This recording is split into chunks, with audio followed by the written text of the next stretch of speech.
très urgent, encore une fois de plus, du côté de l'Afrique de l'Ouest, plus précisément sur les terres du Mali et du Burkina Faso. Aujourd'hui, nous avons reçu une très grande nouvelle qui prouve encore une fois de plus que ces dirigeants de l'AES sont en train de faire leur vrai travail. Le ton paternaliste a baissé et plusieurs figures diplomatiques commencent réellement à montrer en quoi servaient ces relations dans les temps passés. Aujourd'hui, c'est le Danemark qui a décidé de prendre officiellement sa retraite du Mali sur le plan diplomatique implanté au Mali et au Burkina Faso depuis des années. Suite bel et bien à l'annonce officielle de la Suède, aussi de fermer ses ambassades du côté du Mali et du Burkina Faso d'ici fin 2024, c'est le Danemark aujourd'hui qui fait de même pour la fermeture de ses ambassades.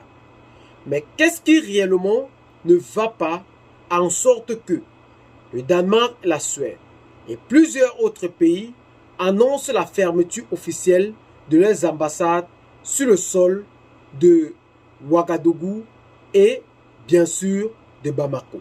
Le Danemark, aujourd'hui pays haut du côté du Burkina Faso, qui avait annoncé son soutien officiel à ces coups d'État qui avaient eu lieu sur le sol de Bamako et de Ouagadougou, se trouve aujourd'hui entre le marteau et l'enclume, dans l'obligation aussi en effet de mettre fin à ces ambassades présentes sur le sol ouest africain, plus précisément dans ces deux pays.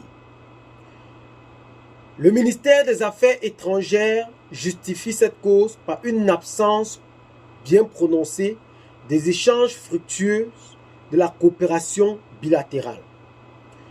Pour cela, il décide donc de parler d'une réorientation de sa politique étrangère, en décidant d'ouvrir des nouvelles ambassades au Sénégal, au Rwanda et en Tunisie, qui, pour lui, sont des pays aujourd'hui dits stables et qui portent aujourd'hui l'économie et la stabilité dans ces pays.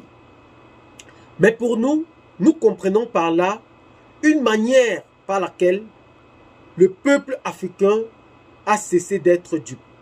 Le peuple africain a compris que les manœuvres aujourd'hui de plusieurs pays étrangers qui viennent s'installer sur les terres africaines pour puiser et continuer de puiser le cœur de notre économie aujourd'hui a été limité par l'arrivée de ces braves hommes, le colonel Assimi Goïta, le capitaine Ibrahim Traoré et le général Abdourahmane Tchani.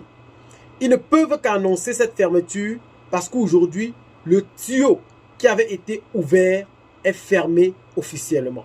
Et ils justifient cela par une absence fructueuse de la coopération bilatérale entre les deux pays. La fermeture de ces ambassades du côté de Bamako et de Ouagadougou, selon le ministre des Affaires étrangères, ne signifie pas en réalité la fin de la coopération avec ces deux pays, ou en effet avec les pays de l'AES.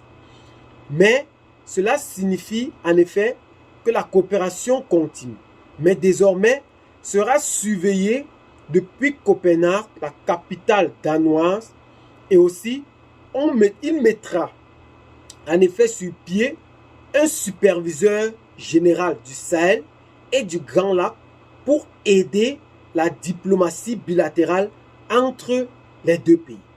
C'est ce qu'aujourd'hui a pris l'initiative de faire pour maintenir cette coopération. Parce que selon lui, la coopération n'est plus fructueuse.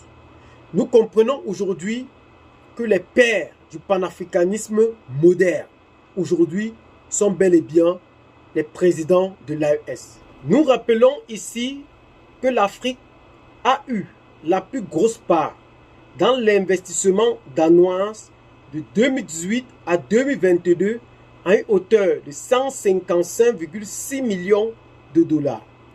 Lors de l'arrivée du capitaine Ibrahim Traoré et du colonel Assimi Goïta à la tête de chaque État, la République du Danemark a officiellement émis son intention de suspendre ses aides humanitaires à ces pays qui sont issus de coups d'État. Mais lorsqu'il a annoncé aujourd'hui la fin de son ambassade ou la fermeture de ses ambassades du côté du Mali et du Burkina Faso, il a bel et bien émis ses intentions de ne pas suspendre ou de mettre encore à profit ces aides humanitaires qu'ils ont toujours eu à donner dans ces pays de l'AES.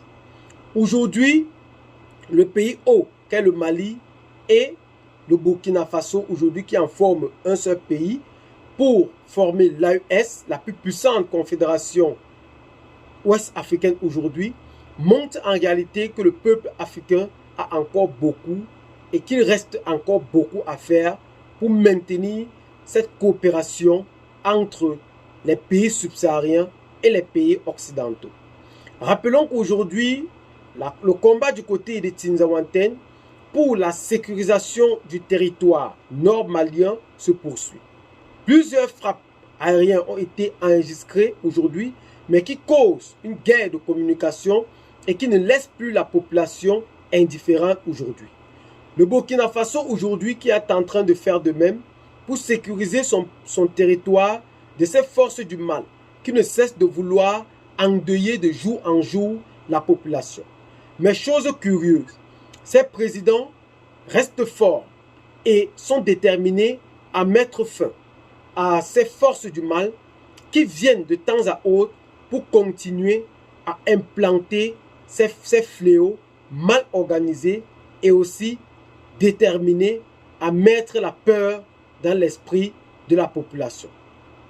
Nous encourageons donc ces hommes, l'AES, le colonel Assimi Goïta, le général Abdourahmane Tiani et le capitaine Ibrahim Traoré de continuer dans leurs efforts à poursuivre ces engagements qu'ils ont su toujours prendre au départ de leur arrivée au pouvoir, qui est la restauration du souverainisme, du patriotisme, de l'indépendance économique et même militaire aussi. Et nous sommes en train bel et bien de le voir. Puisqu'aujourd'hui, le Mali est classé deuxième pays derrière la Côte d'Ivoire, la plus puissante aujourd'hui en armée. Ce qui ne laisse plus personne indifférent. Le Mali est en train de monter en puissance d'un très grand cran. Et cela s'observe d'une manière palpable. Les choses ne font que changer et la révolution s'installe. Nous espérons que dans les jours, les semaines ou les mois à venir, ces présidents continueront encore dans cette même allure pour mettre aux yeux du monde et pour donner ou pour redorer le blason du continent africain aux yeux du monde, pour montrer que le temps de l'ère coloniale est révolu. Et ici, nous sommes là pour les accompagner matin et soir pour leurs initiatives qui ne cessent d'entreprendre. Pour ceux, c'est donc sur ces petites informations que nous allons donc nous séparer. Qu'est-ce que vous en pensez? Laissez dans vos commentaires. Abonnez-vous à la chaîne si ce n'est pas encore fait. Partagez la vidéo avec les amis si vous l'avez trouvée intéressante. Et à très bientôt pour de nouvelles vidéos. Ciao, bye bye.